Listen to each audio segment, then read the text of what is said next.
ਨਹੀਂ ਸਾਡੇ ਵੱਡੇ ਜਿਹੜੇ ਆ ਦਾਦਾ ਦਾਦੀ ਆਪਣਾ ਘਰ ਨਹੀਂ ਛੱਡਣਾ ਚਾਹੁੰਦੇ ਸੀ। ਸਾਡਾ ਫਾਦਰ ਦੀ ਡੈਥ ਹੋ ਗਈ, ਗੋਲੀ ਮਾਰ ਕੇ ਮਾਰਤਾ ਉਹਨਾਂ ਨੇ। ਕੋਈ ਜਣਾ ਰੱਬ ਤਰਸੀ ਕਰਕੇ ਸਾਨੂੰ ਬਿਠਾ ਕੇ ਅਟਾਰੀ ਹਸਪਤਾਲ ਸਾਡੀ ਮੇਰਾ 43 ਦਾ ਬਰਥ ਹੈ। ਇਹ ਸਾਰੀਆਂ ਗੱਲਾਂ ਜਿਹੜੀਆਂ ਇਹ ਕਿੰਨਾ ਵੱਲੋਂ ਦੱਸੀਆਂ ਜੀ, ਬਾਕੀਆਂ ਹਿਸਟਰੀ ਜੋ ਪੜ੍ਹੀਆਂ ਜੋ ਹੋਇਆ, ਜਿਹੜੀਆਂ ਮੇਰੀਆਂ ਇੰਡੀਵਿਜੂਅਲ ਪਰਿਵਾਰ ਨਾਲ ਸੰਬੰਧਿਤ ਉਹ ਮੇਰੀ ਮਦਰ ਨੇ ਦੱਸੀਆਂ। 15 ਅਗਸਤ 1947 ਦਾ ਉਹ ਕਾਲਾ ਦੌਰ ਜਦੋਂ ਭਾਰਤ ਤੇ ਪਾਕਿਸਤਾਨ ਦੀ ਵੰਡ ਹੋਈ, ਕਈ ਹਿੰਦੂ ਸਿੱਖ ਮੁਸਲਮਾਨ ਕਤਲੇਆਮ ਹੋਏ ਔਰ ਕਈ ਬੇਘਰੋਂ ਘਰ ਹੋਏ। ਸਾਡੇ ਨਾਲ ਇਸ ਸਮੇਂ ਗਿਆਨੀ ਗੁਰਦੀਪ ਸਿੰਘ ਮੌਜੂਦ ਨੇ ਜਿਨ੍ਹਾਂ ਨੇ ਇਹ ਸਾਰਾ ਕਾਲਾ ਦੌਰ ਆਪਣੀਆਂ ਅੱਖਾਂ ਦੇ ਸਾਹਮਣੇ ਵੇਖਿਆ। ਸੋ ਗੱਲਬਾਤ ਕਰਾਂਗੇ ਉਹਨਾਂ ਦੇ ਨਾਲ। ਫਿਲਹਾਲ ਤੁਹਾਨੂੰ ਅਸੀਂ ਤਸਵੀਰਾਂ ਦਿਖਾਵਾਂਗੇ ਕਿ ਕਿਸ ਤਰੀਕੇ ਦੇ ਨਾਲ ਉਹਨਾਂ ਨੇ ਖੱਤ ਜਿਹੜੇ ਨੇ ਸੰਭਾਲ ਕੇ ਰੱਖੇ ਹੋਏ ਨੇ 1945 1947 ਦੇ। ਇਹ ਤੁਸੀਂ ਤਸਵੀਰਾਂ 'ਚ ਦੇਖ ਸਕਦੇ ਹੋ। ਜਦੋਂ ਇਹ ਭਾਰਤ ਤੇ ਪਾਕਿਸਤਾਨ ਦੀ ਵੰਡ ਹੋਈ ਸੀ, ਕਾਫੀ ਪਰਿਵਾਰ ਇਸ ਦੇ ਵਿੱਚ ਉਜੜ ਗਏ ਸੀ। ਉਸ ਤੋਂ ਬਾਅਦ ਪਰਿਵਾਰਾਂ ਵੱਲੋਂ ਕੁਝ ਕਲੇਮ ਵੀ ਕੀਤਾ ਗਿਆ ਸੀ, ਉਸ ਦੀਆਂ ਅਸੀਂ ਤੁਹਾਨੂੰ ਤਸਵੀਰਾਂ ਦਿਖਾ ਰਹੇ ਹਾਂ। ਔਰ ਤੁਹਾਨੂੰ ਦੱਸ ਦਈਏ ਕਿ ਇੱਕ ਬੁੱਕ ਪਬਲਿਸ਼ ਹੋਈ ਸੀ, ਬੁੱਢੇ ਖੇਂ ਦੀ ਹੂਕ। ਇਹ ਤਸਵੀਰ ਦੇ ਵਿੱਚ ਤੁਸੀਂ ਦੇਖ ਸਕਦੇ ਹੋ। ਇਹ ਸੰਪਾਦਕ ਡਾਕਟਰ ਇਕਬਾਲ ਕੌਰ ਦੁਆਰਾ ਲਿਖੀ ਗਈ ਸੀ। ਔਰ ਤੁਹਾਨੂੰ ਦੱਸ ਦਈਏ ਕਿ 2019 ਦੇ ਵਿੱਚ ਗਿਆਨੀ ਗੁਰਪ੍ਰੀਤ ਸਿੰਘ, ਗੁਰਦੀਪ ਸਿੰਘ ਇਹਨਾਂ ਦੀ ਵਿੱਚ ਇੱਕ ਪਬਲਿਸ਼ ਇਹਨਾਂ ਨੇ ਕੀਤਾ, ਜਦੋਂ ਅਸੀਂ ਇੱਕ ਕਹਾਣੀ ਬਣ ਗਏ। ਇਹ ਤਸਵੀਰ ਤੁਸੀਂ ਦੇਖ ਸਕਦੇ ਹੋ। ਸੋ ਸਾਡੇ ਨਾਲ ਇਸ ਸਮੇਂ ਗਿਆਨੀ ਗੁਰਦੀਪ ਸਿੰਘ ਮੌਜੂਦ ਨੇ, ਗੱਲਬਾਤ ਕਰਾਂਗੇ ਉਹਨਾਂ ਦੇ ਨਾਲ।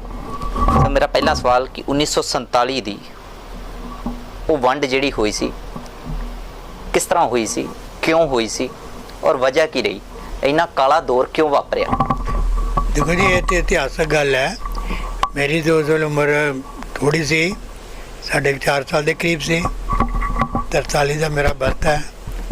ਅਤੇ ਜੋ ਇਤਿਹਾਸਕ ਤੌਰ 'ਤੇ ਪਤਾ ਲੱਗਿਆ ਬਾਅਦ ਵਿੱਚ ਵੀ ਇਹ ਬਰਤਾਨੀਆ ਸਾਮਰਾਜ ਜਿਹੜਾ ਸੀ ਹਿੰਦੁਸਤਾਨ ਦੀ, ਕਿਉਂਕਿ ਕਾਫੀ ਚਿਰਾਂ ਤੋਂ ਲੁੱਟ ਕਰ ਰਿਹਾ ਸੀ। ਲੋਕਾਂ ਨੇ, ਸੰਘਰਸ਼ਾਂ ਨੇ ਉਹਨੂੰ ਮਜਬੂਰ ਕਰਤਾ ਸੀ ਜਾਣ ਵਾਸਤੇ।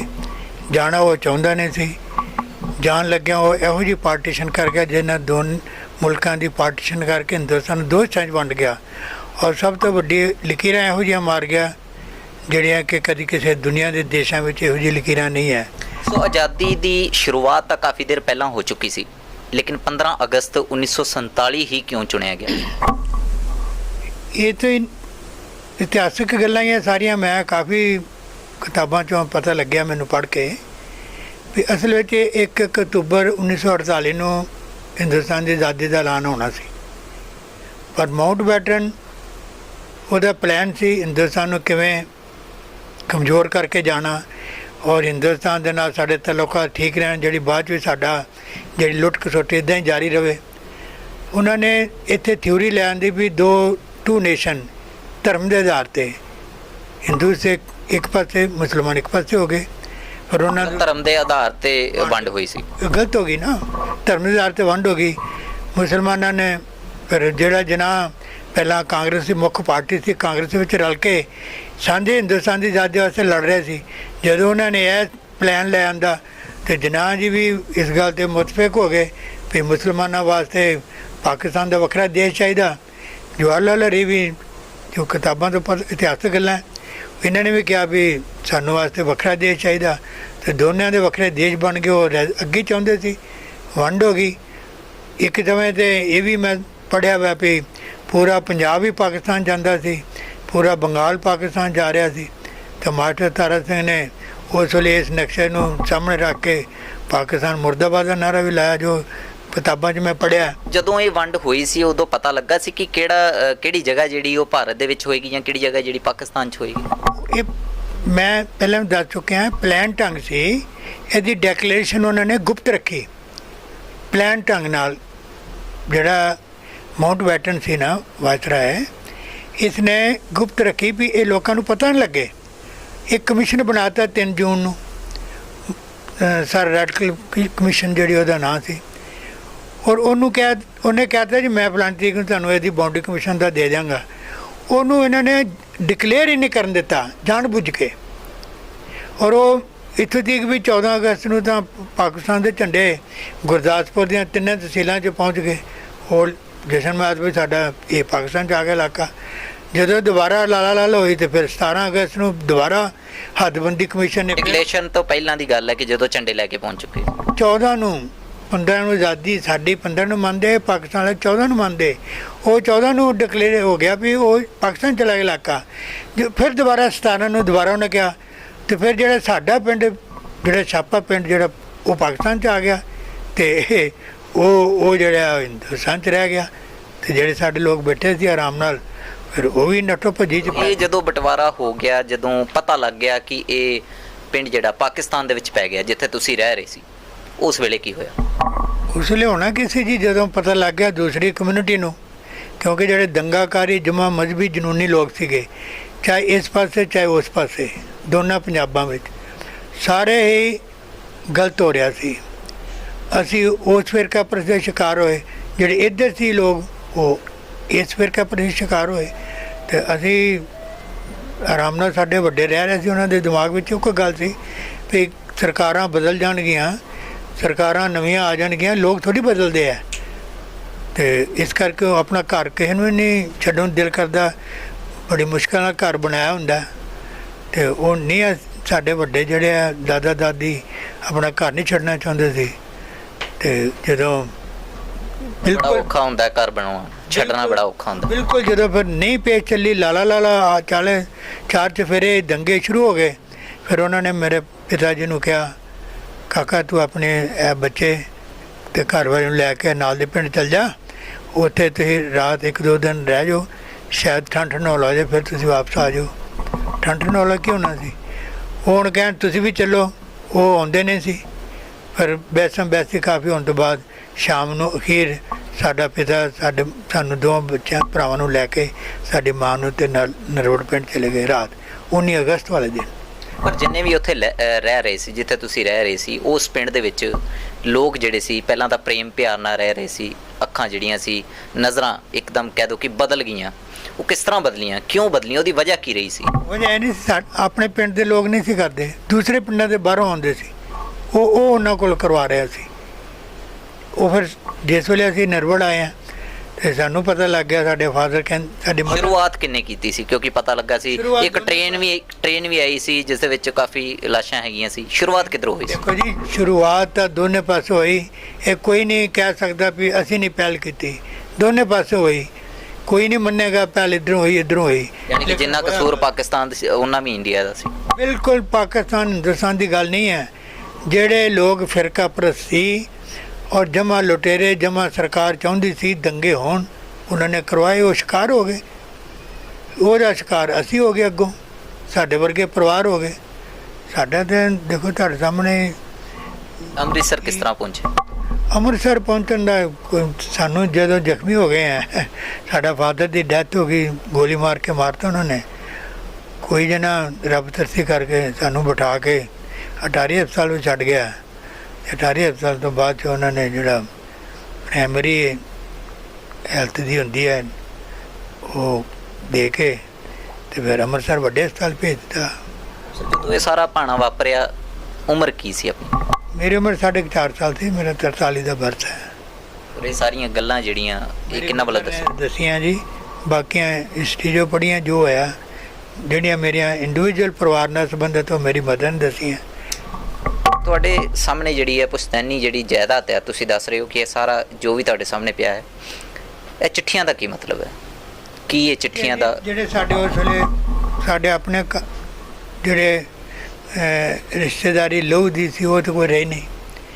ਸਾਡੇ ਫਿਰ ਜਿਹੜੇ ਗਾਰਡੀਅਨ ਬਣੇ ਉਸ ਵੇਲੇ ਨਾਨਕਾ ਪਰਿਵਾਰ, ਉਹਨਾਂ ਨੇ ਕੋਸ਼ਿਸ਼ ਕਰਕੇ ਜਿੰਨੀ ਕੁ ਜੋਗੇ ਸੀ ਕਿਸੇ ਦੀ ਮਦਦ ਨਾਲ ਸਾਡਾ ਕਲੇਮ ਆਫਿਸ 'ਚ ਭੇਜਿਆ। ਕਿੰਨਾ ਕਲੇਮ ਕੀਤਾ ਸੀ? ਜ਼ਮਾਨੇ ਵਿੱਚ 10,685 ਰੁਪਏ ਦਾ ਕਲੇਮ ਹੈ, ਜਿਹੜਾ ਉਸ ਵੇਲੇ ਦੀ ਨਕਲ ਹੈ, ਇਹ ਭੇਜੀ ਗਈ ਸੀ। ਬਿਲਕੁਲ ਇਹ ਤਸਵੀਰਾਂ ਦੇ ਵਿੱਚ ਤੁਸੀਂ ਦੇਖ ਸਕਦੇ ਹੋ ਕਿ ਕਲੇਮ ਕੀਤਾ ਗਿਆ ਸੀ 10,685 ਰੁਪਏ ਦਾ। ਹਾਂਜੀ। ਔਰ ਇਹ ਸਨ ਕਿੰਨੇ ਦੇ ਵਿੱਚ ਕੀਤਾ ਗਿਆ ਸੀ ਜੀ? 47 ਹੈ ਜੀ, ਇੱਥੇ ਮੈਂ ਤਰੀਕ ਤੁਹਾਨੂੰ ਦੱਸੀ ਹੈ, ਡੇਟ ਹੈ, ਇੱਕ ਹੋਰ ਤੇ ਕਾਗਜ਼ ਹੈ, 10/7/47 ਹੈ ਜੀ, 10/7/47 1947 ਨੂੰ ਇਹ ਕਲੇਮ ਜਿਹੜਾ ਕੀਤਾ ਗਿਆ ਸੀ। ਇਹ ਉਰਦੂ ਦੇ ਵਿੱਚ ਲਿਖਿਆ ਗਿਆ, ਕੀ ਲਿਖਿਆ ਗਿਆ? ਮੇਰੇ ਉਰਦੂ ਮੈਂ ਜਾਣਦਾ ਨਹੀਂ ਹੈ, ਥੋੜਾ ਜਾਣਦਾ, ਲੇਕਿਨ ਇਹ 'ਚ ਸਾਰਾ ਕੁਝ ਹੈ ਵੀ ਜੋ ਸਾਡੇ ਉੱਤੇ ਮਾਲੀਅਤ ਸੀ ਉਹ ਰਹਿ ਗਈ। ਔਰ ਉਹ ਅਫਸੋਸ ਦੀ ਗੱਲ ਇਹ ਹੈ ਵੀ ਕਲੇਮ ਮਿਲਿਆ 6-7 ਸਾਲ ਦੇ ਬਾਅਦ ਸਾਨੂੰ ਉਹਦਾ 1300 ਰੁਪਏ ਮਿਲਿਆ, ਟੋਟਲ ਮਾਲੀਅਤ ਦਾ 10%। ਮਤਲਬ 10,000 ਦੇ ਕਰੀਬ ਤੁਸੀਂ ਕਲੇਮ ਕੀਤਾ ਸੀ ਔਰ ਉਹਦਾ 10% ਤੁਹਾਨੂੰ ਮਿਲਿਆ। ਮਤਲਬ 1300 ਰੁਪਏ ਸਾਨੂੰ ਮਿਲਿਆ ਪੂਰਾ, ਇਹ 7 ਸਾਲ ਦੀ ਜਦੋਜਹਿਦ ਦੇ ਬਾਅਦ। ਔਰ ਇੱਕ ਵਾਰੀ ਤਾਂ ਕਲੇਮ ਉਹਨਾਂ ਕੈਂਸਲ ਹੀ ਕਰਤਾ, ਬਾਰ-ਬਾਰ ਸਾਡੀ ਮਦਰ ਨੂੰ ਕਹਿੰਦੇ ਜਲੰਧਰ ਆਓ, ਤੇ ਜਲੰਧਰ ਬਾਹਰ ਜਾ ਨਹੀਂ ਸਕਦੀ ਸੀ। ਕਿੰਨੇ ਸਾਲ ਲੱਗ ਗਏ ਇਸ ਕਲੇਮ ਨੂੰ ਲੈਣ? 6-7 ਸਾਲ ਲੱਗ ਗਏ ਜੀ। 47 ਤੋਂ ਬਾਅਦ 73-74 ਵਿੱਚ ਜਾ ਕੇ ਕਲੇਮ ਮਿਲਿਆ। ਬਿਲਕੁਲ ਇੱਕ ਵੱਡਾ ਸਵਾਲ ਸਰਕਾਰਾਂ ਦੇ ਉੱਤੇ ਵੀ ਉੱਠਦਾ ਹੈ ਕਿ 7 ਸਾਲ ਦੇ ਬਾਅਦ ਉਹਨਾਂ ਪਰਿਵਾਰਾਂ ਨੂੰ ਕਲੇਮ ਮਿਲਦਾ ਹੈ, ਉਹ ਵੀ 10% ਮਿਲਦਾ ਹੈ। ਲੇਕਿਨ ਅਸੀਂ ਅੱਜ ਦੇ ਦੌਰ ਦੀ ਗੱਲ ਕਰੀਏ ਤਾਂ ਦੱਸ ਦਈਏ ਕਿ ਸ਼ਰਾਬ ਦੇ ਨਾਲ ਪੰਜਾਬ ਦੇ 3 ਜ਼ਿਲ੍ਹਿਆਂ 'ਚ ਜਿਹੜੇ 100 ਤੋਂ ਵੱਧ ਮੌਤਾਂ ਹੋਈਆਂ, ਉਹਨਾਂ ਨੂੰ ਸਰਕਾਰ ਵੱਲੋਂ ਕਲੇਮ ਤੁਰੰਤ ਹੀ ਐਲਾਨ ਕਰ ਦਿੱਤਾ ਗਿਆ। ਪਹਿਲਾਂ ਲੱਖ ਰੁਪਈਆ, ਫਿਰ 2 ਲੱਖ ਰੁਪਈਆ, ਉਸ ਤੋਂ ਬਾਅਦ 5 ਲੱਖ ਦਾ ਵੀ ਐਲਾਨ ਕੀਤਾ ਗਿਆ, ਯਾਨੀ ਕਿ ਤੁਰੰਤ ਹੀ ਉਸ ਨੂੰ ਐਲਾਨ ਕੀਤਾ ਗਿਆ। ਪਰ ਉਹ ਪਰਿਵਾਰ ਜਿਹੜੇ ਕਿ ਪਾਕਿਸਤਾਨ ਤੋਂ ਉਜੜ ਕੇ ਆਏ, ਜਿਨ੍ਹਾਂ ਦੀ ਜੇਬ 'ਚ 1 ਰੁਪਈਆ ਵੀ ਨਹੀਂ ਸੀ, ਉਹਨਾਂ ਨੇ ਕਲੇਮ ਕੀਤਾ 10,000 ਦੇ ਕਰੀਬ, ਲੇਕਿਨ ਇਨਸਾਫ ਮੈਂ ਕਹਿ ਸਕਦਾ ਕਿ ਮਿਲਿਆ ਵੀ ਨਹੀਂ ਔਰ ਮਿਲਿਆ ਵੀ, ਕਿਉਂਕਿ ਅਗਰ ਗੱਲ ਕਰੀਏ ਕਿ 6 ਸਾਲ ਦੇ ਬਾਅਦ ਅਗਰ ਕੁਝ ਮਿਲਿਆ ਤਾਂ ਮਿਲਿਆ ਕਲੇਮ ਦਾ ਸਿਰਫ 10%। ਸੋ ਕੀ ਕਹਿਣਾ ਚਾਹੋਗੇ, ਕਿਉਂਕਿ ਕਲੇਮ ਤਾਂ ਦਿੱਤਾ ਗਿਆ ਲੇਕਿਨ 10% ਮਿਲਿਆ। ਅੱਜ ਦੀ ਦੌਰ ਦੇ ਅਗਰ ਗੱਲ ਕਰੀਏ ਤਾਂ ਕਾਫੀ ਟ੍ਰੈਜਡੀ ਜਿਹੜੀ ਵਾਪਰੀ ਹੈ, 100 ਤੋਂ ਵੱਧ ਮੌਤਾਂ ਹੋਈਆਂ, ਉਹਦੇ ਵਿੱਚ ਤੁਰੰਤ ਹੀ 5-5 ਲੱਖ ਦਾ ਮੁਆਵਜ਼ਾ। ਔਰ ਗੱਲ ਕਰੀਏ ਤੁਹਾਡੇ, ਤੁਸੀਂ ਆਏ ਹੋ ਪਾਕਿਸਤਾਨ ਤੋਂ ਔਰ ਤੁਸੀਂ ਆਪਣਾ ਹੱਕ ਲੈਣ ਦੇ ਲਈ, ਮੁਆਵਜ਼ਾ ਲੈਣ ਦੇ ਲਈ ਆਵਾਜ਼ ਚੁੱਕੀ ਸੀ, ਲੇਕਿਨ 7 ਸਾਲਾਂ ਬਾਅਦ ਜਾ ਕੇ ਮਿਲਿਆ ਤਾਂ 10%। ਜੀ ਮੈਂ ਕਿਸੇ ਨੂੰ ਕੰਪਨਸੇਸ਼ਨ ਮਿਲੇ ਮੈਂ ਉਹਦੇ ਖਿਲਾਫ ਨਹੀਂ ਹਾਂ, ਉਹਨਾਂ ਨੂੰ ਉਸ ਮਸਲੇ 'ਚ ਮੈਂ ਕੁਝ ਨਹੀਂ ਕਹਿਣਾ ਚਾਹੁੰਦਾ। ਮੈਂ ਆਪਣੀ ਇਹ ਗੱਲ ਨੂੰ ਡਿਜ਼ਰਵ ਕਰਦਾ ਵੀ ਕਿ ਜਿਸ ਵੇਲੇ ਇਹ ਭਾਣਾ ਵਾਪਰਿਆ ਗਲਤ ਪੋਲਿਟਿਕਸ ਕਰਕੇ, ਕਿ ਲੋਕਾਂ ਦਾ ਕੀ ਕਸੂਰ ਸੀ, ਕਿ ਗੌਰਮੈਂਟ ਜ਼ਿੰਮੇਵਾਰੀ ਸੀ ਉਹਨਾਂ ਨੂੰ ਘਰ ਦੀ ਅਲਾਟਮੈਂਟ ਜੇ ਲੋਕਾਂ ਨੇ ਦਿੱਤੀ, ਸਾਨੂੰ ਕਿਉਂ ਨਹੀਂ ਕੋਈ ਅਲਾਟਮੈਂਟ ਘਰ ਦੀ ਮਿਲੀ? ਸਾਡੇ ਪਰਿਵਾਰ ਨੂੰ ਕਿਉਂ ਨਹੀਂ ਕੋਈ ਸਰਕਾਰੀ ਨੌਕਰੀ ਮਿਲੀ? ਸਾਡੇ ਪਰਿਵਾਰ ਨੂੰ ਕੀ ਬਸ ਆਪਣੇ ਰਹਿਮੋ ਕਰਮ ਦੇ ਛੱਡਤਾ? ਸਾਡੇ ਵਰਗੇ ਹੋਰ ਵੀ ਪਰਿਵਾਰ ਹੈਗੇ ਹੈ। ਜਿਸ ਵੇਲੇ ਮੈਂ ਕਦੀ ਮੇਰੀ ਕੋਈ ਕਹਾਣੀ ਛਪਦੀ ਹੈ ਤਾਂ ਮੈਨੂੰ ਬੜੇ ਫੋਨ ਆਉਂਦੇ ਆ ਜੀ ਅਸੀਂ ਵੀ ਤੁਹਾਡੇ ਵਾਂਗੂ ਆ, ਕੋਈ ਕੁਛ ਹੈ, ਵਿਚਾਰੇ ਦੁਖੀ ਬੈਠੇ ਆ। ਮਤਲਬ ਅੱਜ ਤੱਕ ਪੁੱਛਿਆ ਤੱਕ ਨਹੀਂ ਗਿਆ ਉਹਨਾਂ ਪਰਿਵਾਰਾਂ ਨੇ? ਪੁੱਛਿਆ ਤੱਕ ਨਹੀਂ। ਕਿੰਨੇ ਸਾਲ ਹੋ ਗਏ ਮੈਨੂੰ ਲਿਖਦਿਆਂ ਨੂੰ। ਬੜੇ ਜ਼ਿਮੀਂਦਾਰਾਂ ਨੂੰ ਤਾਂ 70% ਜ਼ਮੀਨ ਉਹਨਾਂ ਨੂੰ ਦੇ ਦਿੱਤੀ ਇੱਥੇ ਅਲਾਟਮੈਂਟ। ਸਾਡੇ ਲੋਕਾਂ ਨੂੰ ਕੀ ਮਿਲਿਆ? ਜਿਨ੍ਹਾਂ ਦੀ ਜ਼ਮੀਨਾਂ ਸੀ ਉੱਧਰ, ਜੇ ਉਹਨਾਂ ਦਾ ਮਤਲਬ 10% ਉਹਦਾ 70% ਕਲੇਮ ਮਿਲ ਗਿਆ ਜ਼ਮੀਨ ਦਾ, ਅਤੇ ਸਾਨੂੰ ਇਹ 10% ਜਿਹੜੇ ਮਿਲਿਆ ਜੀ। ਅਤੇ ਕਦੀ ਕਿਸੇ ਨੇ ਜੇ ਕਿਸੇ ਲੀਡਰ ਨੂੰ ਬਹੁਤ ਸਾਲ ਪਹਿਲਾਂ ਗੱਲ ਕੀਤੀ ਵੀ ਸੀ, ਉਹ ਕਹਿੰਦੇ ਹੁਣ ਬਹੁਤ ਦੇਰ ਹੋ ਗਈ ਹੈ, ਕੌਣ ਇੰਨਾ ਕਰੇ ਜੀ, ਇਹ ਤਾਂ ਹੁਣ ਤੁਸੀਂ ਇਸ ਤਰ੍ਹਾਂ ਹੀ ਰਹਿਣਾ ਪੈਣਾ ਜੀ। ਇਹ ਹੈ। ਮਾਂ ਬਾਪ ਦੀ ਗੱਲ ਕਰੀਏ ਤਾਂ ਜ਼ਿੰਦਗੀ ਦੇ ਵਿੱਚ ਇੱਕੋ ਵਾਰੀ ਹੀ ਮਿਲਦੇ ਨੇ, ਦੂਸਰੀ ਵਾਰੀ ਨਹੀਂ ਮਿਲਦੇ। ਤੁਸੀਂ ਸਭ ਕੁਝ ਹੋਇਆ, 18 ਜੀ ਗਏ ਨੇ, ਔਰ ਕਿਸ ਤਰ੍ਹਾਂ ਅੱਜ ਵੀ ਦੁੱਖ ਲੱਗਦਾ? ਦੁੱਖ ਤਾਂ ਹਰ ਵੇਲੇ ਹੈ ਜੀ। ਵੀ ਹੁਣ ਸਾਡੇ ਧਾਰਮਿਕ ਅਕੀਦੇ ਦੇ ਮੁਤਾਬਕ ਕਹਿੰਦੇ ਭਾਣਾ ਮੰਨੋ, ਪਰ ਅਸੀਂ ਹੁਣ ਭਾਣਾ ਮੰਨੀ ਜਾਣ ਡਏ ਹਾਂ, ਨਾ ਚਾਹੁੰਦੇ ਮੰਨੀ ਜਾਣ ਡਏ। ਕੀ ਕਰਾਂਗੇ? ਭਾਣਾ ਮੰਨਣਾ ਨਾ, ਤਾਂ ਕੋਈ ਸਰਕਾਰ ਕੋਈ ਸੁਣੇ ਤਾਂ ਫਿਰ ਤਾਂ ਚਲੋ ਹੋ ਸਕਦਾ ਉਹਨਾਂ ਨੂੰ। ਅਸੀਂ ਇਹਨੂੰ ਹੀ ਅੱਜ ਦਿਨ 'ਤੇ ਮੈਂ ਇਹੋ ਬੇਨਤੀ ਕਰਨੀ ਚਾਹੁੰਦਾ, ਘੱਟੋ ਘੱਟ ਹੋਰ ਕੁਛ ਨਹੀਂ ਤਾਂ ਘੱਟੋ ਘੱਟ ਉਸ ਤੇ ਗੱਲ ਦਾ ਪਛਤਾਪ ਤਾਂ ਕਰੀਏ। ਆਇੰਦਾ ਵਾਸਤੇ ਇਹੋ ਜਿਹਾ ਭਾਣਾ ਨਾ ਵਾਪਰੇ, ਇਹੋ ਜਿਹਾ ਆਇੰਦਾ ਵਾਸਤੇ ਨਾ ਹੋਵੇ। ਦੋਨੇ ਇਹੋ ਜਿਹੀ ਪਾਲਿਸੀ ਗੌਰਮੈਂਟ ਨੂੰ ਬਣਨੀ ਚਾਹੀਦੀ ਹੈ। ਉਹ ਉੱਧਰ ਵੀ ਪਛਤਾਪ ਕਰਨ ਵੀ 15 ਅਗਸਤ ਦੁਬਾਰਾ ਇਹੋ ਜਿਹੀ ਵੰਡ ਨਾ ਹੋਵੇ, ਲੋਕ ਨਾ ਉਜੜਨ, ਅਤੇ ਆਪਾਂ ਦੋਵਾਂ ਨੂੰ ਅਗਰ ਇਕੱਠੇ ਰਹਿੰਦੇ ਸੀ ਤਾਂ ਅੱਜ ਕਿਵੇਂ ਇਕੱਠਿਆਂ ਰੱਖਣਾ ਹੈ? ਕਾਰੋਬਾਰ ਕੀ ਸੀ ਆਪਣਾ ਉੱਥੇ ਪਾਕਿਸਤਾਨ? ਸਾਡੀ ਦੁਕਾਨ ਸੀ, ਮੇਰਾ ਬਾਬਾ ਜੀ ਫੁੱਲ ਕੰਜਰੀ ਪੜ੍ਹਾਉਂਦੇ ਸੀ। ਹੁਣ ਗਏ ਹੋ ਕਦੀ ਪਾਕਿਸਤਾਨ? ਗਏ ਹੋ ਕਦੀ? ਆਪਣਾ ਉਹ ਘਰ ਦੇਖਿਆ? ਘਰ ਜਾਣ ਦਾ ਕੋਈ ਵਸੀਲਾ ਹੀ ਬਣਿਆ ਨਾ, ਗੌਰਮੈਂਟਾਂ ਇਜਾਜ਼ਤ ਦਿੰਦੀਆਂ, ਨਾ ਕਦੀ ਐਫਰਟ ਹੀ ਹੋਈ ਬਾਅਦ ਵਿੱਚ ਘਰ ਜਾਣ ਦੀ। 2 ਵਾਰੀ ਪਾਕਿਸਤਾਨ ਜ਼ਰੂਰ ਗਏ ਆ, ਜਿਹੜੇ ਉਹ ਗੁਰਦੁਆਰਿਆਂ ਦੇ ਦਰਸ਼ਨ ਕਰਨ, ਉੱਥੇ ਲੋਕਾਂ ਨੂੰ ਦੇਖਿਆ ਪੰਜਾਬੀਆਂ ਨੂੰ ਬੜੇ ਪਿਆਰ ਨਾਲ ਮਿਲਦੇ ਆ ਪੰਜਾਬੀਆਂ ਨੂੰ। ਅਜੇ ਵੀ ਉਹ ਪੁਰਾਣੇ ਬੰਦਿਆਂ ਦੇ ਨਾਂ ਲੈ ਕੇ ਕਹਿਣਗੇ ਉਹਦਾ ਕੀ ਹਾਲ ਹੈ, ਅਤੇ ਕਈ ਵਾਰੀ ਦਿਲ 'ਚ ਖਿਆਲ ਆਉਂਦਾ ਯਾਰ ਨਾ ਇਹਨਾਂ ਨੇ ਉੱਧਰ ਜਾਣਾ ਨਾ ਕੋਈ ਵਾਸਤਾ ਰਿਹਾ। ਅਜੇ ਵੀ ਇਹਨਾਂ ਦਿਲ ਵਿੱਚ ਤਰੰਗ ਉੱਠਦੀ ਹੈ ਯਾਰ ਫਲਾਣੇ ਦਾ ਕੀ ਹਾਲ ਆ, ਇੰਨੀ ਇਹਨਾਂ ਦੇ ਵਿੱਚ ਚਾਹਤ ਹੈ ਮਿਲਣ ਦੀ। ਤਾਂ ਉਹ ਅਸੀਂ ਕਈ ਵਾਰੀ ਸੋਚਦੇ ਵੀ ਉਹ ਦਿਨ ਪਾਕਿਸਤਾਨ ਤੁਸੀਂ ਜਾਂਦੇ ਹੋ ਤਾਂ ਕਦੇ ਦਿਲ ਨਹੀਂ ਕੀਤਾ ਕਿ ਪਾਕਿਸਤਾਨ 'ਚ ਤੇ ਆਏ ਹੀ ਆ, ਕਿਤੇ ਘਰ ਦੇਖ ਲਈਏ ਆਪਣਾ, ਕਿਤੇ ਉਹ ਗਲੀਆਂ ਦੇਖ ਲਈਏ ਜਿੱਥੇ ਕਿ ਆਪਾਂ ਪੈਦਾ ਹੋਏ ਸੀ? ਦਿਲ ਤੇ ਕਰਦਾ ਜੀ, ਦਿਲ ਹੁਣ ਵੀ ਕਰਦਾ, ਅਖੀਰ ਤੇ ਵੀ ਕਰਦਾ ਰਹੇਗਾ। ਪਰ ਜਿਹੜਾ ਵੀਜ਼ਾ ਹੁੰਦਾ ਉਹ ਤਾਂ ਸਿਰਫ ਗੁਰਦੁਆਰਿਆਂ ਦੇ ਦਰਸ਼ਨ ਕਰਨ ਵਾਸਤੇ, ਤੋਂ ਬਾਹਰ ਅਸੀਂ ਜਾ ਨਹੀਂ ਸਕਦੇ। ਕਦੀ ਗਵਰਨਮੈਂਟ ਕੋ ਕੀਤਾ ਨਹੀਂ ਤੁਸੀਂ, ਉਹਨਾਂ ਨੂੰ ਕਿਹਾ ਨਹੀਂ ਕਿ ਅਸੀਂ ਆਪਣਾ ਘਰ ਦੇਖਣਾ ਚਾਹੁੰਦੇ, ਸਾਨੂੰ ਪਰਮਿਸ਼ਨ ਦਿੱਤੀ? ਪਰਮਿਸ਼ਨ ਦੀ ਕੋਈ ਐਸਾਂ ਦੀ ਐਫਰਟ ਨਹੀਂ ਕੀਤੀ। ਉਹ ਚੇਚੀ ਜਾਈਏ, ਕੋਈ ਸਾਨੂੰ ਪਛਾਣੇਗਾ ਹੀ ਨਹੀਂ, ਕੋਈ ਵੱਡਾ ਸਾਡਾ ਕੀ ਪਤਾ ਉੱਥੇ ਹੈ ਵੀ ਹੈ ਕੋਈ ਕਿ ਨਹੀਂ, ਲੇਕਿਨ ਅਸੀਂ ਜਾਣਾ ਜ਼ਰੂਰ ਚਾਹੁੰਦੇ ਹਾਂ। ਅੱਜ 74 ਸਾਲ 73 ਸਾਲ ਦੇ ਬਾਅਦ ਉੱਥੇ ਜੇ ਕੋਈ ਵੱਡੀ ਉਮਰ ਦਾ ਹੋਏਗਾ ਤਾਂ ਹੀ ਉਹ ਸਾਡੇ ਵੱਡਿਆਂ ਬਾਰੇ ਦੱਸੇਗਾ। ਕੋਈ 90 ਸਾਲ ਦਾ, ਕੋਈ 85 ਸਾਲ ਦਾ ਹੋਏਗਾ, ਅਤੇ ਕੀ ਪਤਾ ਉੱਥੇ ਕੋਈ ਮਿਲਦਾ ਕਿ ਨਹੀਂ ਮਿਲਦਾ। ਪਰ ਲੇਕਿਨ ਚਾਹਤ ਜ਼ਰੂਰ ਹੈ ਕਿ ਘੱਟੋ ਘੱਟ ਆਪਣਾ ਪਿੰਡ ਵਗੈਰਾ ਵੇਖਣਾ, ਕਿੱਥੇ ਸਾਡੇ ਵੱਡੇ ਰਹਿੰਦੇ, ਕਿਹੋ ਜਿਹੇ ਇਲਾਕੇ 'ਚ ਅਸੀਂ ਰਹਿੰਦੇ। 15 ਅਗਸਤ ਬੜੀ ਚਾਅ ਨਾਲ ਅੱਜ ਦੇ ਯੁਵਾ ਮਨਾਉਂਦੇ ਨੇ, ਇੰਡੀਪੈਂਡੈਂਸ ਡੇ ਮਨਾਉਂਦੇ ਨੇ, ਯਾਨੀ ਕਿ ਅਸਲ ਬੈਕ ਦੇ ਪਿੱਛੇ ਸੱਚਾਈ ਕੀ ਆ ਉਹ ਅੱਜ ਦੀ ਯੁਵਾ ਪੀੜ੍ਹੀ ਨੂੰ ਨਹੀਂ ਪਤਾ ਕਿ ਇਸ ਦੇ ਪਿੱਛੇ ਕਿੰਨੀਆਂ ਕੁਰਬਾਨੀਆਂ ਹੋਈਆਂ, ਇਸ ਦੇ ਪਿੱਛੇ ਕਿੰਨੀ ਕਹਿ ਲਓ ਕਿ ਜਾਨਾਂ ਗਈਆਂ ਨੇ, ਕਿੰਨਿਆਂ ਦੇ ਘਰ ਉਜੜੇ ਨੇ। ਅੱਜ ਦੀ ਯੁਵਾ ਪੀੜ੍ਹੀ ਨੂੰ ਇਹ ਸਭ ਕੁਝ ਪਤਾ ਨਹੀਂ ਹੈ। ਸੋ ਕੀ ਕਹਿਣਾ ਚਾਹੋਗੇ ਉਹ ਯੁਵਾ ਪੀੜ੍ਹੀ? ਮੈਂ ਤਾਂ ਯੁਵਾ ਪੀੜ੍ਹੀ ਨੂੰ ਇਹੋ ਕਹਾਂਗੇ, ਚਾਹੇ ਉਹ ਪੱਛਮੀ ਪੰਜਾਬ 'ਚ ਚਾਹੇ ਪੂਰਬੀ ਪੰਜਾਬ ਦੇ ਹੈ, ਅਸੀਂ ਸਾਰੇ ਇਕੱਠੇ ਰਹਿੰਦੇ ਸੀ, ਰਿਸ਼ਤੇਦਾਰਾਂ ਵਾਂਗੂ ਰਲ ਮਿਲ ਕੇ ਰਹਿੰਦੇ ਸੀ, ਇੱਕ ਦੂਸਰੇ ਨਾਲ ਤਿਉਹਾਰ ਰਲ ਕੇ ਮਨਾਉਂਦੇ ਸੀ, ਕੋਈ ਭਿੰਨ ਭੇਦ ਨਹੀਂ ਸੀ। ਪਿੰਡ ਦੀ ਧੀ ਸਾਡੀ ਧੀ ਸਾਰੇ ਮੰਨਦੇ ਸੀ। ਇਹ ਜਿਹੜਾ ਹੋਣੀ ਅਣਹੋਣੀ ਹੋਈ ਹੈ ਇਹਨੂੰ ਭੁੱਲ ਜਾਓ। ਆਪਾਂ ਫਿਰ ਆਪਣੀ ਸਾਂਝ ਵਧਾਈਏ। ਇਹ ਜਿਹੜੀਆਂ 65 ਤੇ 71 ਦੀਆਂ ਜੰਗਾਂ ਨੇ ਸਾਡੇ 'ਚ ਪਾੜਾ ਪਾਇਆ ਸੀ ਉਹ ਭੁੱਲ ਜਾਓ। ਸਰਕਾਰਾਂ ਦੀ ਅੱਜ ਅਮਨ ਦੀ ਲੋੜ ਹੈ। ਅਸਲ ਮੁੱਦਾ ਸਾਡਾ ਤੁਹਾਡੇ ਪੰਜਾਬ ਵਿੱਚ, ਤੁਹਾਡੇ ਪਾਕਿਸਤਾਨ ਦੇ ਵਿੱਚ, ਸਾਡੇ ਹਿੰਦੁਸਤਾਨ, ਸਾਡੇ ਪੰਜਾਬ ਵਿੱਚ ਅਸਲ ਮੁੱਦਾ ਜਿਹੜਾ ਗਰੀਬੀ, ਭੁੱਖਮਰੀ ਦੀ ਲੜਾਈ, ਨੌਕਰੀ ਵਗੈਰਾ, ਖੁਸ਼ਹਾਲੀ, ਇਹਦੀ ਜਦੋਜਹਿਦ ਕਰਨ ਦੀ ਲੋੜ ਹੈ ਜੀ। ਇਹ ਤਾਂ ਹੀ ਹੋ ਸਕਦਾ ਜੀ ਅਮਨ ਹੋਏਗਾ। ਤੁਸੀਂ ਇੱਧਰ ਐਫਰਟ ਕਰੋ, ਅਸੀਂ ਇੱਧਰ ਕਰਦੇ ਹਾਂ। ਆਪਾਂ ਆਪਣੇ ਦੇਸ਼ ਦੀਆਂ ਸਰਕਾਰਾਂ ਨੂੰ ਮਜਬੂਰ ਕਰ ਦਈਏ ਕਿ ਉਹ ਆਪਸ ਵਿੱਚ ਮਿਲਵਰਤਨ ਕਰਨ, ਦੋਨੇ ਸਰਕਾਰਾਂ, ਅਤੇ ਅਸੀਂ ਇੱਕ ਦੂਸਰੇ ਦੀ ਆਵਾਜਾਈ, ਇੱਕ ਦੂਜੇ ਮੁਲਕ 'ਚ ਜਾ ਸਕੀਏ। ਤੁਸੀਂ ਸਾਨੂੰ ਦੇਖ ਸਕੋ, ਅਸੀਂ ਤੁਹਾਨੂੰ ਦੇਖ ਸਕੀਏ। ਸੱਭਿਆਚਾਰ ਤਾਂ ਸਾਡਾ ਸਾਂਝਾ ਸੀ ਵੱਡਿਆਂ ਦਾ, ਇਸ ਕਰਕੇ ਵਪਾਰ ਸਾਂਝਾ ਹੋ ਜਾਵੇ। ਸੋ ਅੱਜ ਵੀ 15 ਅਗਸਤ ਬੜੇ ਚਾਵਾਂ ਦੇ ਨਾਲ ਮਨਾਈ ਜਾਂਦੀ ਹੈ ਔਰ ਝੰਡਾ ਵੀ ਚੜਾਇਆ ਜਾਂਦਾ ਹੈ। ਸਰਕਾਰਾਂ, ਵੱਡੇ ਵੱਡੇ ਜਿਹੜੇ ਪੋਲੀਟੀਕਲ ਆਗੂ ਨੇ ਉਹ ਝੰਡਾ ਚੜਾਉਂਦੇ ਨੇ। ਲੱਗਦਾ ਨਹੀਂ ਸਰ ਕਿ ਹਰ ਇੱਕ ਪਰਿਵਾਰ ਨੂੰ ਜਿਹੜੇ ਕਿ ਇਸ ਘਟਨਾ ਦਾ ਸ਼ਿਕਾਰ ਹੋਏ ਨੇ ਉਹਨਾਂ ਨੂੰ ਸਨਮਾਨ ਮਿਲਣਾ ਚਾਹੀਦਾ, ਉਹਨਾਂ ਨੂੰ ਖਿਲਾਰ ਕੇ ਉੱਥੇ ਉਹਨਾਂ ਨੂੰ ਸਨਮਾਨਿਤ ਕਰਨਾ ਚਾਹੀਦਾ, ਉਹਨਾਂ ਨੂੰ ਕੁਛ ਨਾ ਕੁਛ ਦੇਣਾ ਚਾਹੀਦਾ ਸਰਕਾਰਾਂ ਨੂੰ ਹੁਣ ਆ ਕੇ? ਕਿਉਂਕਿ ਅਗਰ ਗੱਲ ਕਰੀਏ ਕਈ ਪਰਿਵਾਰ ਅਜਿਹੇ ਨੇ ਜਿਹੜੇ ਕਿ ਅਸਮਰਥ ਨੇ ਅੱਜ ਵੀ। ਨਹੀਂ ਜੀ, ਦੇਖੋ ਜਾਤੀ ਤੌਰ 'ਤੇ ਮੈਂ ਕੋਈ ਸਨਮਾਨ ਲੈਣ ਦੇ ਹੱਕ 'ਚ ਨਹੀਂ ਹੈ। ਸਨਮਾਨ ਕਾਹਦਾ ਵਾ? ਸਿਰਫ ਮੇਰੀ ਇਹੋ ਤਮੰਨਾ ਹੈ, ਐਪੋਲੋਜਾਈਜ਼ ਜ਼ਰੂਰ ਕਰਨ ਸਰਕਾਰਾਂ ਵੀ ਇਹ ਗਲਤ ਹੋਇਆ। ਉਹ ਸਾਰਿਆਂ ਦੀ ਹਿੱਤ ਵਿੱਚ ਮਾਫੀ ਮੰਗਣ ਦੋਵੇਂ ਸਰਕਾਰਾਂ ਕਿ ਇਹ ਗਲਤੀ ਹੋਈ। ਮਾਫੀ ਨਹੀਂ ਕਹੋ ਤੁਸੀਂ, ਉਹਨੂੰ ਕਹੋ ਵੀ ਪਛਤਾਤਾਪ ਕਰਨ।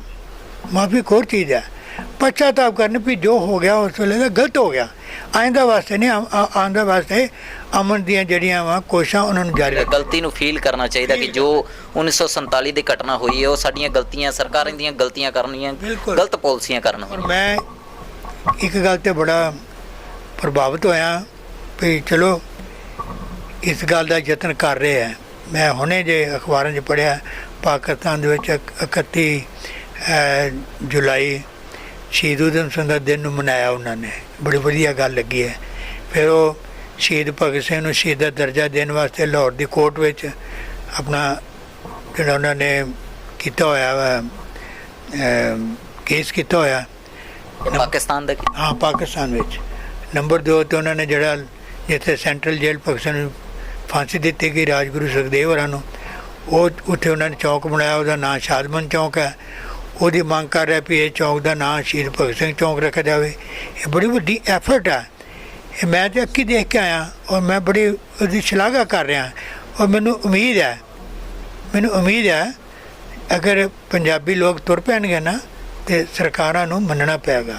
ਸੋ ਇਹ ਉਧਰ ਕੀਤਾ ਗਿਆ, ਪਾਕਿਸਤਾਨ ਵਾਲੇ ਪਾਸੇ ਕੀਤਾ ਗਿਆ, ਇੰਡੀਆ ਵਾਲੇ ਵੀ ਕਰ ਸਕਦੇ ਨੇ। ਹਾਂ, ਇੰਡੀਆ ਵਾਲੇ ਵੀ ਕਰ ਰਹੇ ਆ। ਇਹਦੇ ਵਿੱਚ ਮੈਂ ਦੱਸਣਾ ਚਾਹਾਂਗਾ, ਜਿਹੜੀ ਇਹ ਕਿਤਾਬ ਲਿਖੀ ਹੈ ਟਾਂਗ ਜਨਮ ਭੋਇੰ ਦੀ ਫੋਕਲਰ ਰਿਸਰਚ ਅਕੈਡਮੀ ਅੰਮ੍ਰਿਤਸਰ ਦੇ ਵੱਲੋਂ ਹੈ। ਇਹਦਾ ਟਾਈਟਲ ਹੀ ਹੈ ਟਾਂਗ ਜਨਮ ਭੋਇੰ ਦੀ, ਵੀ ਲੋਕ ਅੱਜ ਵੀ ਚਾਹੁੰਦੇ ਹੈ। ਇਹ ਛਪੀ ਸੀ, ਇਹਦੇ ਵਿੱਚ ਹੀ ਮੈਂ ਆਰਟੀਕਲ ਲਿਖਿਆ। ਦੇਖੋ ਲੋਕ ਅਮਨ ਤੇ ਸ਼ਾਂਤੀ ਅੱਜ ਵੀ ਚਾਹੁੰਦੇ ਨੇ। ਇਹ ਬੁੱਢੇ ਥੇ ਦੀ ਹੁਕ 1947 ਡਾਕਟਰ ਇਕਬਾਲ ਕੌਰ ਜਿਹੜੇ ਗੁਰੂ ਨਾਨਕ ਦੇਵ ਯੂਨੀਵਰਸਿਟੀ ਵਿੱਚ ਪੰਜਾਬੀ ਮੁਖੀ ਰਹੇ ਹੈ, ਉਹਨਾਂ ਵੱਲੋਂ ਆ। ਇਹ ਵੀ ਐਫਰਟ ਕਰ ਰਹੇ। ਮੈਂ ਕਹਿੰਦਾ ਜਿਹੜੀ ਇਹ ਅਕੈਡਮੀ ਅੰਮ੍ਰਿਤਸਰ ਵਾਲੀ ਹਰ ਸਾਲ ਜਾ ਕੇ 14-15 ਦੀ ਰਾਤ ਨੂੰ ਵਾਘਾ ਬਾਰਡਰ 'ਤੇ ਮੋਮਬੱਤੀਆਂ ਜਲਾਉਂਦੇ ਹੈ। ਬੜੇ ਵਧੀਆ ਐਫਰਟ ਹੈ। ਇਹਨਾਂ ਨੇ ਇੱਕ ਉੱਥੇ ਮੀਨਾਰ ਵੀ ਬਣਾ ਦਿੱਤਾ ਸਾਂਝਾ, ਜਿੱਥੇ ਉਸ ਵੇਲੇ ਦੇ ਸਾਂਝੇ ਸ਼ਹੀਦ ਜਿਹੜੇ ਅਣਗੌਲੇ ਲੋਕ ਜਿੱਦਾਂ ਸਾਡੇ ਵਰਗਿਆਂ ਦੇ, ਉਹ ਮੀਨਾਰ ਬਣਾਇਆ, ਉੱਥੇ ਜਾ ਕੇ ਮੋਮਬੱਤੀਆਂ ਜਗਾ ਕੇ ਆਉਂਦੇ। ਇੱਧਰ ਵੀ ਐਫਰਟ ਉੱਧਰ ਵੀ ਕਰ ਰਿਹਾ। ਅਤੇ ਮੈਨੂੰ ਉਮੀਦ ਹੈ ਇਹਨਾਂ ਨੂੰ ਮੈਂ ਅੱਜ ਕਹਾਂਗਾ ਵੀ ਐਫਰਟ ਕਰਦੇ ਰਹਿਣਾ ਚਾਹੀਦਾ। ਅਖੀਰ ਜਿੱਤ ਅਮਨ ਦੀ ਹੋਏਗੀ।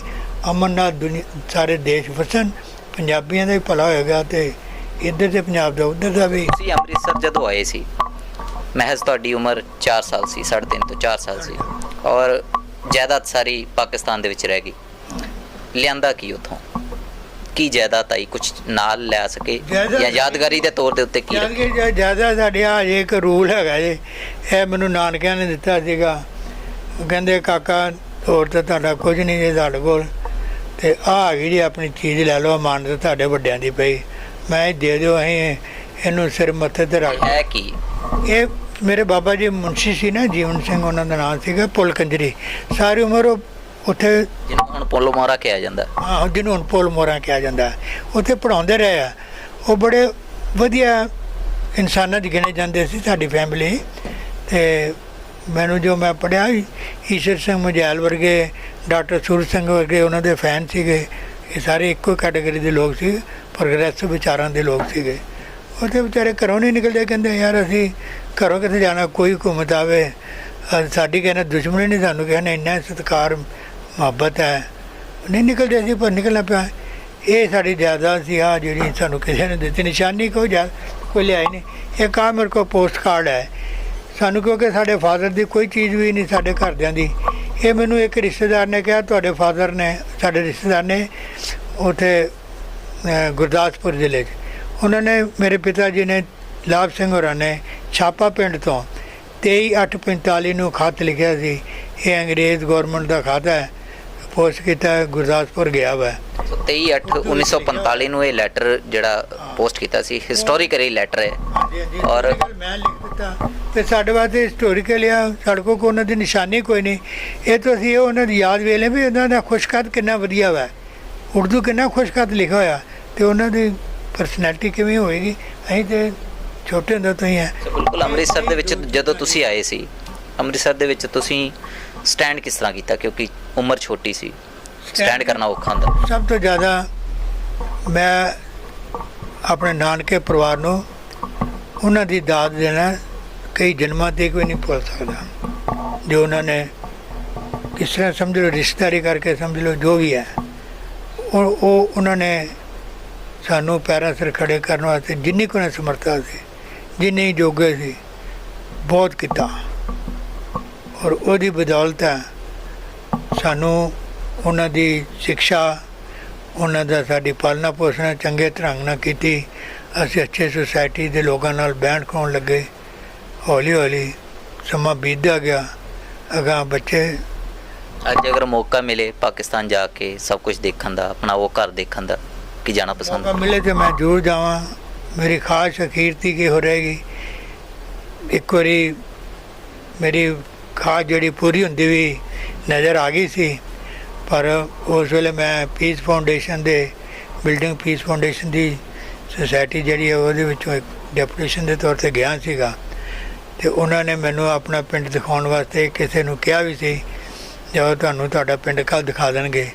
ਪਰ ਅਨਫੋਰਚੂਨੇਟਲੀ ਉਸੇ ਦਿਨ ਉੱਥੇ ਅੱਤਵਾਦੀਆਂ ਨੇ ਬਲਾਸਟ ਕਰ ਦਿੱਤਾ ਜੱਲੋ ਦੇ ਲਾਗੇ, ਜੀਟੀ ਰੋਡ ਉੱਪਰ। ਜਿਵੇਂ ਦੀ ਸਾਡਾ ਜੱਲੋ ਦੇ ਲਾਗੇ ਹੀ ਸਾਡਾ ਪਿੰਡ ਹੈ, ਜੱਲੋ ਮੋੜ ਬਾਗੇ ਦੇ ਲਾਗੇ, ਉਹ ਬਲਾਸਟ ਕਰਨ ਕਰਕੇ ਉੱਥੋਂ ਦੀ ਜਿਹੜੀ CID ਸੀ ਉਹਨਾਂ ਨੇ ਕਿਹਾ ਜੀ ਫੌਰਨ ਹਿੰਦੁਸਤਾਨ ਦਿਆਂ ਨੂੰ ਵਾਪਸ ਭੇਜੋ। ਸਾਨੂੰ ਫੌਰਨ ਵਾਪਸ ਭੇਜਤਾ। ਸਾਡੀ ਉਹ ਤੁਹਾਨੂੰ ਇੱਕ ਮੌਕਾ ਮਿਲਿਆ ਸੀ, ਲੇਕਿਨ ਇੱਕ ਬਲਾਸਟ ਦੇ ਕਰਕੇ ਤੁਹਾਨੂੰ ਫਿਰ ਵਾਪਸ ਸਾਨੂੰ ਫਿਰ ਇੱਥੇ ਵਾਪਸ ਜਲਦੀ ਆਉਣਾ ਪਿਆ ਤੇ ਸਾਡੀ ਉਹ ਆਸ ਅਧੂਰੀ ਰਹਿ ਗਈ। ਇਹ ਸਨ ਗਿਆਨੀ ਗੁਰਦੀਪ ਸਿੰਘ ਜੀ, ਜਿਨ੍ਹਾਂ ਨੇ 1947 ਦਾ ਉਹ ਕਾਲਾ ਦੌਰ ਆਪਣੀਆਂ ਅੱਖਾਂ ਦੇ ਸਾਹਮਣੇ ਦੇਖਿਆ, ਜਦੋਂ ਇਹਨਾਂ ਦੇ ਪਰਿਵਾਰ ਦੇ 18 ਜੀ ਕਤਲ ਕਰ ਦਿੱਤੇ ਗਏ। ਉਹ ਤੁਹਾਨੂੰ ਦੱਸ ਦਈਏ ਕਿ ਅੱਜ ਵੀ ਇਹਨਾਂ ਦੀਆਂ ਅੱਖੀਆਂ ਉਡੀਕ ਰਹੀਆਂ ਨੇ ਕਿ ਕਦੋਂ ਸਾਨੂੰ ਭਾਰਤ ਜਿਹੜੀ ਇੱਥੋਂ ਦਾ ਕਾਨੂੰਨ ਹੈ ਉਹ ਪਰਮਿਸ਼ਨ ਦੇਵੇ ਕਿ ਅਸੀਂ ਪਾਕਿਸਤਾਨ ਜਾਈਏ ਤੇ ਉਹ ਆਪਣਾ ਪੁਸ਼ਤੈਨੀ ਜਿਹੜਾ ਘਰ ਹੈ ਜੋ ਉੱਥੇ ਛੱਡ ਕੇ ਆਏ ਸੀ, ਉਹ ਉੱਥੇ ਜਾ ਕੇ ਉਹਨਾਂ ਗਲੀਆਂ ਨੂੰ ਦੇਖਣ, ਉਸ ਘਰ ਨੂੰ ਦੇਖਣ। ਔਰ ਇਹਨਾਂ ਦੀ ਇਹੀ ਖੁਆਇਸ਼ ਹੈ ਕਿ ਹਿੰਦੁਸਤਾਨ ਤੇ ਪਾਕਿਸਤਾਨ ਦੇ ਵਿੱਚ ਆਪਸੀ ਭਾਈਚਾਰਾ ਬਣਿਆ ਰਹੇ, ਪ੍ਰੇਮ ਪਿਆਰ ਬਣਿਆ ਰਹੇ, ਤਾਂ ਜੋ ਸਾਰੇ ਹੀ ਲੋਕ ਬੜੇ ਅੱਛੇ ਤਰੀਕੇ ਦੇ ਨਾਲ ਖੁਸ਼ਹਾਲ ਜੀ ਸਕਣ। ਕੈਮਰਾਮੈਨ ਰਾਹੁਲ ਪਾਟੇ ਨਾਲ ਵਿਸ਼ਾਲ ਸ਼ਰਮਾ, ਦੈਨਿਕ ਮੇਲ ਪੰਜਾਬੀ TV, ਅੰਮ੍ਰਿਤਸਰ।